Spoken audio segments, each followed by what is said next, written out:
아침부터 지금 시간까지 예배당에 나오셔서 열심히 예배하시고 열심히 교제하신 우리 성도님과 가정과 일터와 자녀들에게 하나님의 크신 복이 함께 하시기를 예수님의 이름으로 축복합니다.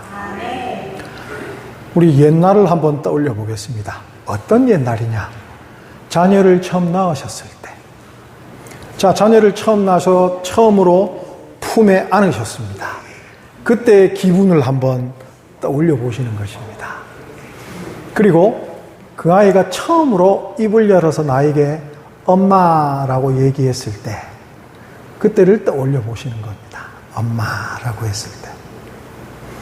그리고 시간이 지나서 이 아이가 이제는 학교를 갑니다. 아이고, 그 작은 애가 예전엔 채꽃다리라 그랬죠, 그죠? 이렇게 메고 학교를 갑니다. 그 모습을 지켜보십니다. 그리고 이제 자랐습니다. 이제 좀 자랐다고 첫 월급을 탔는지 빨간 내복을 한 벌 사왔습니다. 그리고 시간이 지나서 결혼할 배우자를 데리고 옵니다. 그리고 그 아이가 이제는 아이를 낳아서 아이를 데리고 와서 할머니다라고 이렇게 소개시켜 줍니다. 그때를 떠올려 보시는 것이죠.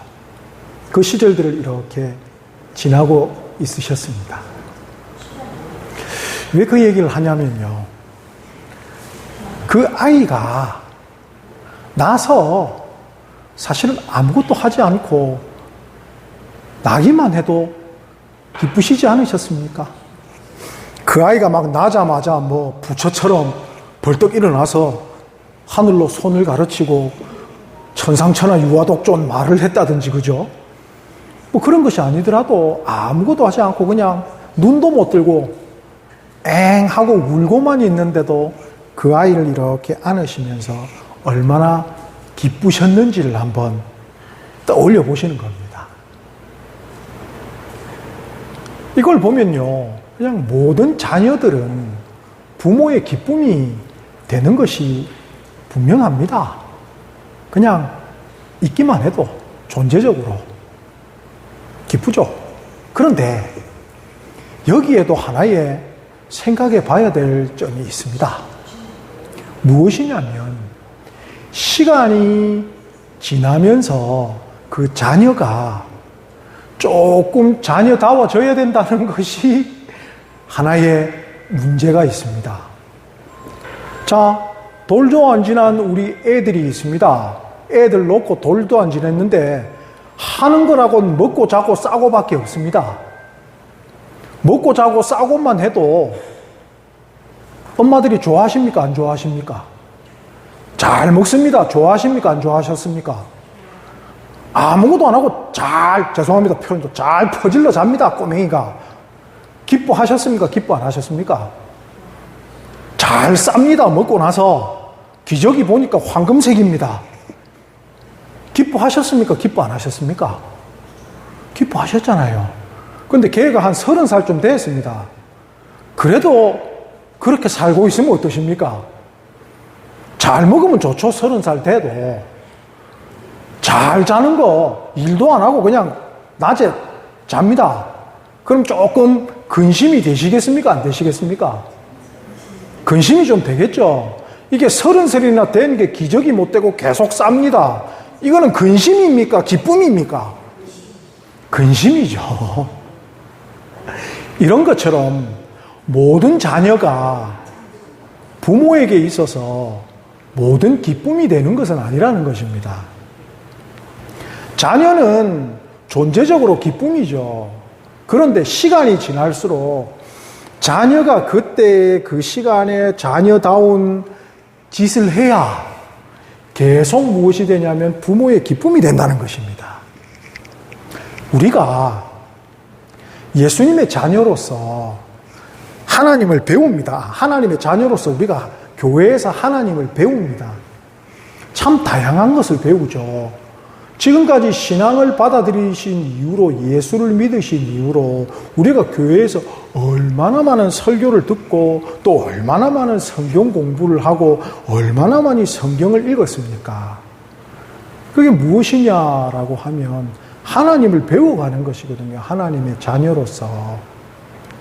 내가 하나님의 자녀로서 이쯤 되면 이것을 할 줄 알아야 되고, 내가 하나님의 자녀가 됐는데, 하나님의 자녀가 된 지 10년이나 됐는데 기도도 못해. 하나님의 자녀가 된 지 내가 한 1년 됐는데 아는 찬송도 없어. 이모, 내가 하나님의 자녀가 된 지 한 30년 됐는데 성경도 한 번 안 읽어봤어. 그러면 이것은 하나님의 기쁨이 되는 자녀인지 하나님의 근심이 되는 자녀인지를 고민해 봐야 한다는 것입니다. 성경은 인간의 목적에 대해서 여러 가지로 얘기를 하고 있습니다. 근데 그걸 그냥 한 줄로 쉽게 얘기하면 뭐냐라면 이 땅에서 하나님의 기쁨이 돼야 된다라는 것입니다. 하나님께 영광을 올려드리고 하나님을 영화롭게 하고 하나님을 찬양하고 하나님의 뜻에 따라 사는 거 왜 그렇게 사는데? 라고 물으면 하나님의 기쁨이 되는 것이라는 것입니다. 참 다른 거 없죠. 하나님의 기쁨이 되는 것.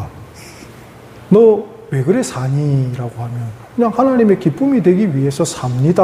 라고 말할 수 있는 인생이라면 그 인생은 하나님께서 만드신 분명한 목적을 알고 산다라는 것입니다. 그러면 무엇이냐? 인생에 있어서 흔들릴 일이 없죠. 왜? 본인이 왜 사는지를 알기 때문에 무엇을 해야 하는지 또 어떻게 해야 하는지를 다 아는 것입니다. 왜라는 이유가 분명하기 때문에 무엇을 어떻게 해야 할지 분명하게 안다는 것이죠. 그걸 모르면 사람은 흔들리게 돼 있는 것입니다. 내가 이거 해야 되는가? 내가 저거 해야 되는가? 흔들리는 거죠. 또 이게 옳은가? 저게 옳은가? 기준이 없죠. 왜? 어느 게 하나님을 기쁘시게 하는 건지 분명하게 모르니까 이것도 이렇게 하면 제일 무서운 게 뭐냐면 내가 기쁘면 부모님도 기쁠 거야. 내가 기쁘면 부모님도 기쁠 거야. 아주 무서운 생각 중에 하나죠. 물론 아이가 행복하고 기쁘면 부모님이 기쁩니다. 그런데 그 아이가 악한 일을 하고 나쁜 일을 해서 하하하 호호호 하고 기쁘면 그건 부모님이 함께 기뻐하실 일이 아니라는 것이죠. 부모님이 기쁨을 통하여 나도 기쁠 수 있는 것. 그것을 우리가 찾아가는 것이고 그것을 우리가 성경에서 배우는 것입니다. 하나님을 배운다. 그럼 하나님의 무엇을 배우냐라는 것이죠. 우리가 하나님을 어떻게 합니까? 창조주 하나님을 피조물이 어떻게 합니까? 우리가 여기서 알 수 있는 것은 하나님이 어떤 분이시고 어떤 분이라는 건 나와의 관계를 얘기하는 것입니다. 내가 하나님과의 어떤 관계를 맺고 있느냐를 분명히 알아가는 것, 그거 배우는 것입니다. 하나님의 사랑을 배우는 것이 모든 것을 배우는 것이라는 것입니다. 예배당 와서 뭐 배웠니? 라고 물어보면 하나님이 세상을 이처럼 사랑하사 독생자를 우리에게 주셔서 우리가 그분을 믿으면 됩니다. 정말 잘 배운 거죠. 100점. 잘했어. 라는 것입니다. 우리가 너무 다양한 걸 배우고 있지만 뭐 배웠니라고 하면 하나님의 사랑을 배우고 있습니다. 그런데 그 사랑은 무엇이냐라고 하면 우리와의 관계라는 것입니다. 우리와의 관계. 하나님은 누구셔? 아버지요.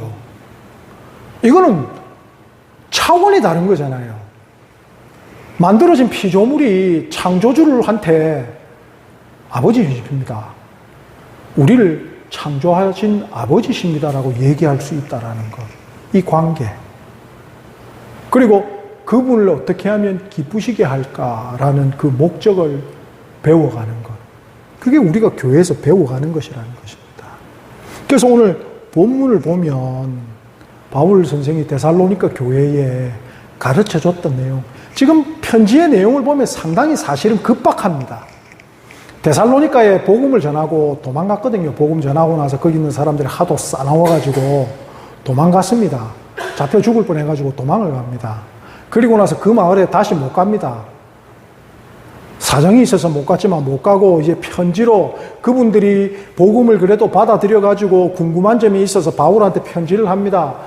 전체적인 내용은 말세가 가까워 왔다는데 이거 어떡합니까? 진짜 그리스도가 재림하셨습니까? 이런 질문에 대한 답변이지만 그 속에서 너희가 그럼 어떻게 살아가야 된다? 말세에 예수 그리스도가 오기 전까지 어떻게 당신들이 살아가야 되는지에 대해서 내가 얘기해 줄게. 아주 급박하게 적고 있는 글이 데살로니가 편지라는 것입니다. 그 내용 안에 지금 이 내용이 들어있는 것이죠. 뭐냐? 이 땅에서 당신들이 예수 그리스도를 믿은 성도로 살면서 이거 하셔야 됩니다. 아주 급박하게 이거 지키면서 살아야 됩니다라는 것이죠. 그게 뭐냐? 하나님 기쁘시게 하는 거라는 거예요. 오늘 본문을 보면 하나님을 기쁘시게 하기 위해서는 하나님의 뜻을 알아야 되거든요. 부모의 마음을 모르고 어떻게 부모를 기쁘게 할 수 있겠습니까? 그래서 부모를 기쁘시게 하는 게 뭐냐면 하나님의 뜻이 무엇이냐? 하나님의 뜻은 이것이니 너희의 거룩함이라. 너희의 거룩함이라. 성경적으로 얘기하는 거룩함은 구분하다 합니다. 구분하다. 카도시라는 얘기는 무겁다, 구분하다, 자르다라는 얘기입니다. 무엇으로부터 자를까요? 무엇으로부터 잘라서 어디로 붙어야 할까요를 분명하게 말씀하시는 것입니다. 하나님께서는 세상으로부터 갈라진, 세상으로부터 잘라져서 하나님께로 붙는 것이 하나님께 뜻입니다. 그것이 하나님의 뜻이라는 것입니다. 그러면 우리가 이 땅에서 어떻게 살아야지? 세상하고 같이는 살면 안 되겠구나라는 것입니다. 세상에서 잘라져 나와야 됩니다. 그리고 나서 뒤에 나오는 문구들이 무엇이냐면 세상은 그렇게 한다라는 것입니다. 하지만 예수 믿는 너희는 그렇게 하면 안 된다라는 것이죠. 왜? 그게 하나님을 기쁘시게 하는 행동이 아니기 때문이라는 것입니다. 하나님을 기쁘시게 하는 첫 번째 것이 무엇이냐? 내가 구분되어 있다라는 것입니다. 나는 하나님의 자녀지 세상에 속해 있는 그런 사람이 아니야라는 것을 인정하고 사는 것입니다. 그래서 말씀드린 관계를 얘기하는 것입니다. 거룩하면 하나님께서 너 내 아들이냐 세상의 아들이냐를 구분짓고 계시죠. 자녀들을 이렇게 보시면 누구 닮았습니까? 자녀를 보면 누구 닮았습니까? 자녀가 공부 못하면 누구 닮은 겁니까? 참 인정하기 싫지만 누구 닮은 겁니까? 나 닮은 거잖아요. 예. 자, 하나님이 보시기로 지금 하나님의 자녀로 만들어 주셨는데 누구 닮아야 됩니까? 하나님을 닮아야 되기 때문입니다. 하나님이 세상과 구분되어 계시기 때문에 그게 하나님의 첫 번째 성품이십니다. 그렇기 때문에 우리는 하나님 닮아야 되는 세상을 닮지 않는 이 모습이 우리의 마음속에 있어야 되는 것이죠. 또 여기서 계속 얘기하고 있는 것이 무엇이냐면 형제 사랑은 너희가 잘하고 있다라는 것이거든요. 하나님은 사랑이시다라고 얘기하면서 사랑을 얘기하고 있습니다. 저 사람이 사랑이 넘치느냐 넘치지 않느냐가 하나님을 닮았느냐 하나님을 닮지 않았느냐의 척도가 되는 것이지요. 저 사람은 성도냐 아니냐 간단합니다. 저 사람은 다른 사람 사랑하느냐? 사랑이라는 것은 붙어 있다는 뜻이거든요. 떨어지지 않기 위해 노력하는 상태입니다. 하나님을 사랑하느냐라는 것은 하나님과 떨어지지 않기 위해 내가 노력하고 있느냐거든요. 하나님은 거룩하시기 때문에 내가 거룩함을 놓치지 않기 위해 거룩할 수 있는 방법은 무엇이냐면 성경밖에 없거든요. 예, 성경을 배우고 하는 것 외에는 우리가 거룩해질 수가 없습니다. 말씀과 기도로 거룩해진다라고 성경이 선포해놨기 때문에 다른 걸로 우리가 거룩해질 수가 없습니다. 말씀과 기도로 우리가 거룩해지는 것입니다. 그걸 배우는 것입니다. 당신 성경을 왜 배웁니까? 라고 얘기하면 결국 목적은 하나님을 기쁘시게 하기 위해서 하나님을 닮기 위해서입니다. 라고 얘기하는 것이죠. 그것이 무엇이냐? 하나님 닮아가는 관계를 얘기하고 있는 것입니다. 달새를 가는 성도들에게 바울 사도가 급작스럽게 얘기하는, 아주 급하게 얘기해 주는 것. 하나님 닮아라라는 것이죠. 하나님을 닮으면 우리는 하나님을 기쁘시게 할 수 있는 것입니다. 왜 이런 거 있잖아요. 본인이 인생에 있어서 이루고 뿌듯하고 아주 좋아하는 장점들이 있는데 자녀가 딱 그걸 그렇게 하고 있을 때, 남 돕는 좋은 성품이 있는데 시키지도 않았는데 우리 아이가 다른 사람들을 이런 돕는 모습을 자연스럽게 봤을 때 뿌듯하게 느껴집니다. 가르치지도 않았는데 그래도 내가 하는 걸 보고 배웠구나, 혹은 아이고 천성적으로 나 닮은 면이 좀 있네 라는 것이죠. 이걸 또 반대로 얘기하면요, 섬뜩한 것들이 있습니다. 내가 싫어하는 나의 단점들이 있거든요. 그런데 어느 순간 우리 아이가 그 모습을 확 보일 때 무섭습니다. 아이고 저걸 배워버리다니, 아이고 저걸 닮았다니 큰일이구나 하죠. 다행히 하나님은 그런 성품이 없으십니다. 성경은 하나님은 선하십니다. 악한 성품이 하나도 없으시기 때문에 다행히 우리는 하나님을 닮아간다면 하나님의 좋은 성품만을 우리의 삶 속에서 내보일 수 있는 것이지요. 그걸 닮아가는 것입니다. 우리가 노력하는 것이 무엇이냐, 우리가 성경대로 산다는 것이 무엇이냐라고 하면 하나님이 하신 일을 우리도 행하는 것입니다. 하나님이 선한 일을 우리에게 보이셨다 하셨거든요. 하나님이 선한 일을 성경을 통해서 우리에게 보이셨다라는 것입니다. 그래서 우리가 성경을 읽으면서 하나님을 닮은 일들을 할 수 있는 것이죠. 예수 그리스도께서 전도하셨습니다. 그래서 우리도 전도할 수 있는 것입니다. 그래서 그 일은 선한 일이 되는 것입니다. 다른 일을 위하여 기도해 줄 수 있는 것, 예수님께서 그렇게 하셨습니다. 그래서 그 일은 선한 일이고 우리도 할 수 있는 일들입니다. 그렇게 행동함으로 인해서 하나님을 닮아가는 것이지요. 그래서 하나님을 기쁘시게 하는 것입니다. 성경을 보면 다양한 표현들 중에서 한 7개, 8개가 성경에 나오는 것이 무엇이 있냐면 하나님을 기쁘시게 할 수 있는 내용들이 기록되어 있습니다. 로마서 8장 8절, 육신에 있는 자들은 하나님을 기쁘시게 할 수 없느니라. 로마서 14장 18절, 이로써 그리스도를 섬기는 자는 하나님을 기쁘시게 하며 사람에게도 칭찬을 받느니라. 히브리서 11장 6절, 믿음이 없이는 하나님을 기쁘시게 하지 못하나니 하나님께 나아가는 자는 반드시 그가 계신 것과 또한 그가 자기를 찾는 자들에게 상 주시는 이심을 믿어야 할지니라. 빌립보서 4장 18절, 내게는 모든 것이 있고 또 풍부한지라. 에바브리디도 편에 너희가 준 것을 받음으로 내가 풍족하니 이는 받으실 만한 향기로운 제물이요 하나님을 기쁘시게 한 것이라. 이렇게 하나님을 기쁘시게 하는 다양한 표현들이 나옵니다. 믿음이 있어야 되고 또 다른 일을 후하게 도울 줄 알아야 되고 육신에 거해서는 안 되고 육신에 거하지 않는다라는 반대적 표현은 성령에 거한다는 것이거든요. 성령에 거한다는 것이고 또 믿음을 가지고 하나님 계신 것을 찾는 사람들에게는 하나님이 복 주신다라는 것입니다. 하나님을 기쁘시게 하는 사람에게는 결국 하나님이 복 주신다라는 것이죠. 좋은 표현인지 안 표현인지는 모르겠지만 자산이 한 1,000억쯤 있으신데요. 자녀가 평생에 있어서 지지리도 말도 안 듣고 맨날 사고만 쳤습니다. 그러면 자녀에게 유산을 물려줄 비율이 클까요? 이 재산 사회에 좋은 일 공헌하자 해서 공헌하는 비율이 더 클까요? 그런데 이 자녀를 키워보니까 이 자녀가 세상 사람들에게도 잘해.